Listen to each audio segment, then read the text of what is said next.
nome é Eduardo Akira, sou um dos sócios fundadores da Aquavero e hoje estou aqui para contar um pouco mais da minha história antes da Aquavero. Bom, voltando lá para os idos da década de 80, comecei na carreira como atleta com 6 anos de idade, 6 para 7 anos de idade.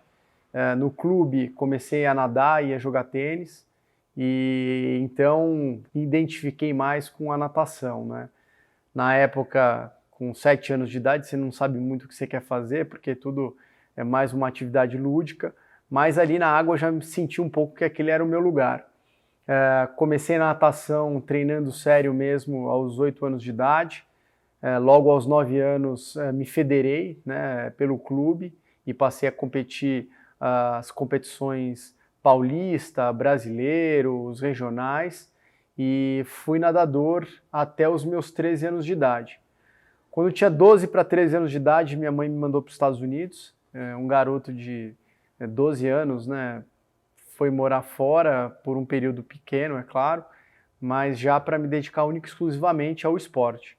Passei 2 meses, quase 3 meses nadando, né, nos Estados Unidos, numa universidade na Flórida, chamava Pinecrest, em Fort Lauderdale.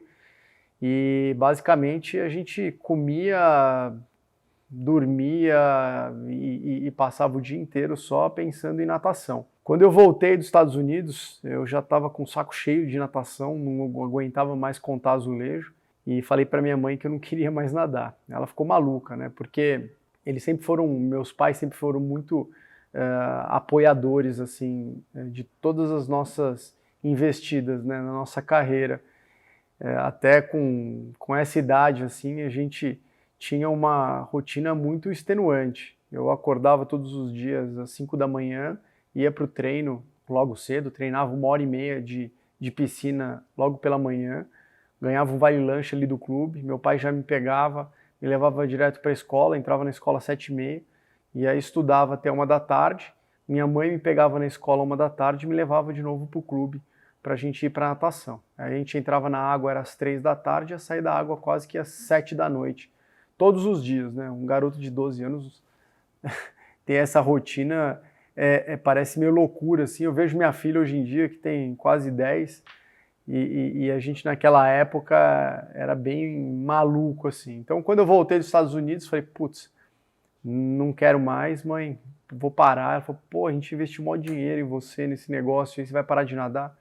Não, filho meu não para de fazer esporte. Se você quiser agora, te coloco numa academia, você vai ficar numa academia nadando 3 vezes por semana lá, até você escolher outro esporte. Esse apoio da minha mãe, né, essa forma dura assim, de nos criar foi fundamental para a minha educação, né? Porque ela sempre me ensinou, né, os meus pais sempre me ensinaram a não desistir, né? E quando você faz uma escolha, você tem que ir naquela escolha que você fez até o final, né? Porque só assim você tem certeza que aquele negócio não era para você ou não deu certo e não foi por falta de esforço. Então, aos 13 anos, fui nadar numa academia. Nessa academia conheci um pessoal que já fazia triatlon. Triatlon, para quem não sabe, é um esporte que você nada, pedala e corre. E logo me apaixonei, pedi para o meu pai comprar uma bicicleta. Eles lá, apoiadores, compraram uma bicicleta para mim. E logo no segundo mês ali de academia, com essa turma do triatlon, fui fazer uma prova. Foi logo na primeira prova, fui super bem, ganhei a prova. Falei, bom, isso é o que eu quero realmente para mim como esporte.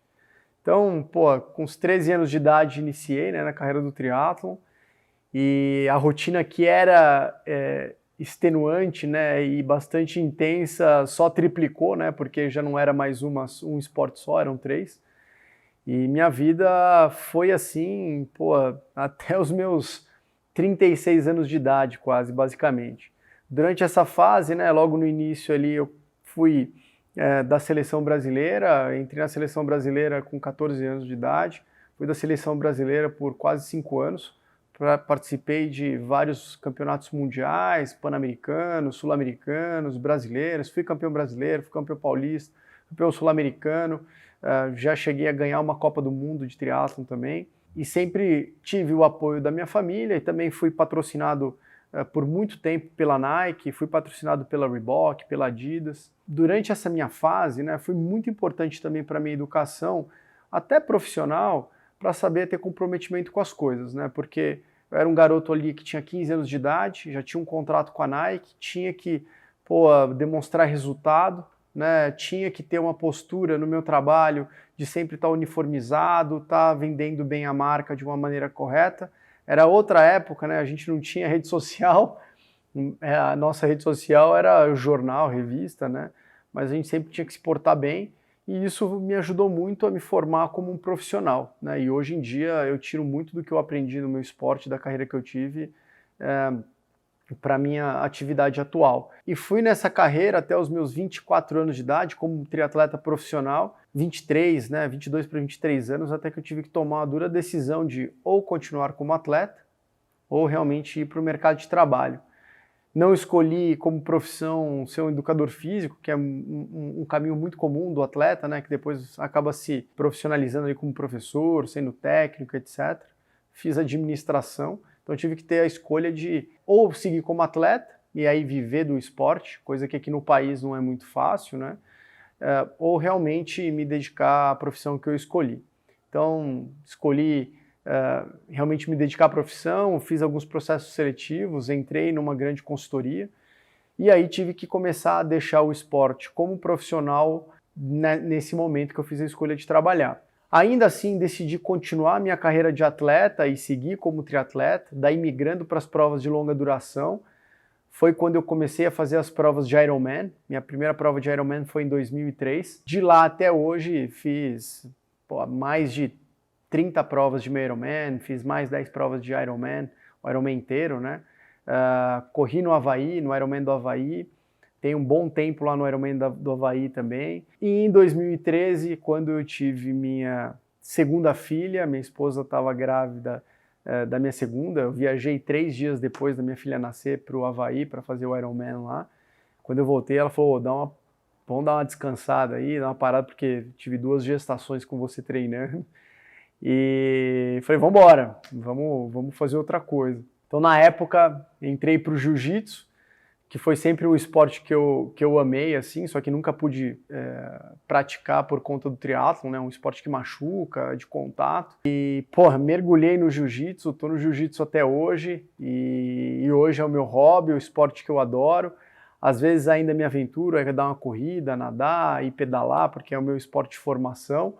Mas hoje o meu hobby mesmo é o jiu-jitsu, é onde eu extravaso as minhas tensões, é onde eu consigo também lidar bastante com as minhas frustrações, porque é um lugar onde se aprende a perder, aprende a sempre ter que melhorar, né, para poder superar o adversário. Então a gente tem a veia muito competitiva, comecei a lutar ali no treino do dia a dia, mais para extravasar, só que não me aguentei, acabei indo para as competições.